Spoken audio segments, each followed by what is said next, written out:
Well, today's Super Tuesday, the biggest day so far in the Democratic presidential race. Voters from 14 states are heading to the polls to help award more than 1,300 delegates. It's about 1/3 of the count. And the biggest prizes are Texas and California, which award nearly half of today's delegates. Former Vice President Joe Biden picked up key endorsements ahead of today's vote. Former candidates Pete Buttigieg, Amy Klobuchar, and Beto O'Rourke. He's hoping to build on his momentum following his victory in South Carolina. TJ Ducklo is the National Press Secretary for Joe Biden. He joins me now from Philadelphia. TJ, thank you so much for joining us. Joe Biden didn't win the first three contests, but dominated in South Carolina. Does the Democratic Party have a new comeback kid? Well, it's always been said South Carolina picks presidents, and it was true for Bill Clinton. South Carolina springboarded him into the nomination and the presidency. It was true for Barack Obama. And it's looking more and more like it's going to be true for Vice President Joe Biden.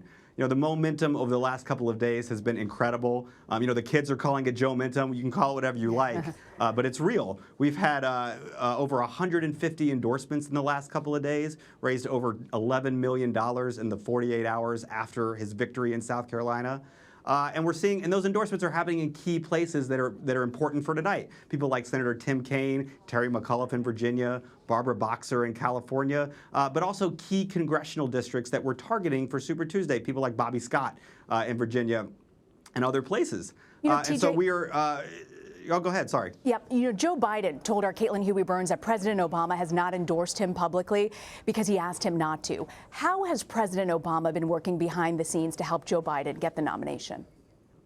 Vice President Biden has been clear that he wanted to earn this on his own, and that it was something that he felt like he needed to do, and that's what we're doing. That's why he won, by 30 points in South Carolina. It's why you're seeing all of these Democrats, just like last night. You had Mayor Pete, Senator Klobuchar, Beto O'Rourke, all coming to line up behind Vice President Biden because they are recognizing the most important thing to voters is beating Donald Trump in the fall, and Joe Biden is the Democrat that gives voters that gives us the best chance of doing that. It's not just winning and beating Donald Trump; it's these down ballot races. We know that it was leaked that we know that President Obama did call Joe Biden. What do you think the best thing that President Obama has done so far that has helped Joe Biden in the past 48 hours since the win?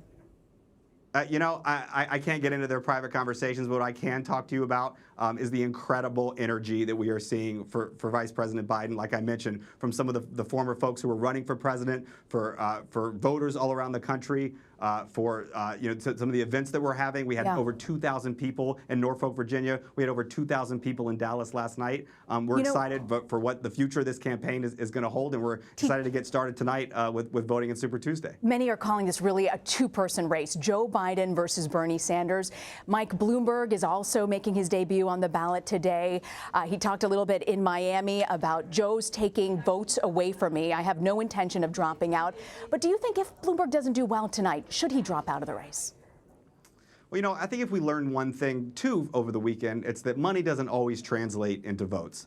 Tom Steyer spent over $15 million in Nevada. He spent over $20 million in South Carolina, and that netted him exactly 0 delegates.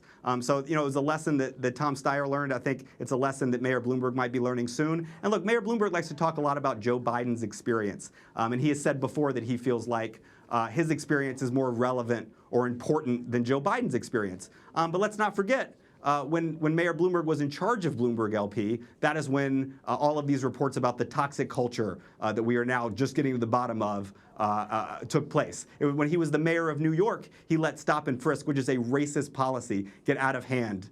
And thousands and thousands of black folks were targeted by it. So, these were two separate organizations, both of which were headed by Mayor Bloomberg, both of which had serious issues. And so we're happy to have a conversation with him about experience. Vice President Biden would put up his experience against Mayor Bloomberg's any day. Yeah. That's an experience that involves TJ, passing the Recovery Act. Yes. I want to ask you, you mentioned experience, and you would stand up Joe Biden's record against Bloomberg's. Going back in history, when Anita Hill brought allegations against then Supreme Court nominee Clarence Thomas in 1991, Biden was criticized for failing to call witnesses. He was on the Senate Judiciary Committee at the time. In the wake of the Me Too movement, do you think that Joe Biden would be able to get the endorsement of Anita Hill? You know, I'm not sure about that, but what I am sure about is that we are excited to have the support that we have. We're excited to have the endorsement of all the folks who have come out over the last couple of days. We're going to work hard to earn every vote. We're going to work hard to earn every endorsement. And so, you know, as we go forward, we'll continue to do that. There seems to be a big divide in the Democratic Party. How do you think Joe Biden is working to sort of appeal to some of these more progressive voters in the party who have a very different from the moderates in the party? Sure. Well, Vice President Biden has one of the more progressive agendas of the candidates running. When you talk about climate change, when you talk about health care, when you talk about gun safety reform, like these are issues that he's been working on his entire career. They're issues that he feels incredibly strongly about. If you take health care, for example, Vice President Biden's plan to add a public option to build on Obamacare is the best way to get us to universal coverage without raising taxes on the middle class. I think that matters deeply to people. We were just in South Carolina where Medicaid expansion was a huge issue. 200,000 people in South Carolina were eligible for Medicaid expansion. They didn't get it because Governor Nikki Haley didn't take the Medicaid expansion that was available to her under Obamacare. Mm-hmm. These are things that affect real people's lives. Yeah. It's the reason why Vice President Biden is running for president and why he's fighting so hard to get this nomination and to be the president. Yes, and we got to go, TJ, but I got a quick question. What do you think of a potential, to heal the rift here of a Biden-Sanders or Biden-Warren ticket? Do you think that could happen? I think it's a little premature for those conversations. Right now, we're focused on earning every vote, for making the best case for why Joe Biden is the Democrat to unite this party and to go beat Donald Trump in the fall. All right, TJ, wish you guys good luck. I know it's a big night for the Biden campaign. TJ Ducklo joining us today on Super Tuesday. Thank you, TJ. Thanks, Reena. Thanks for having me.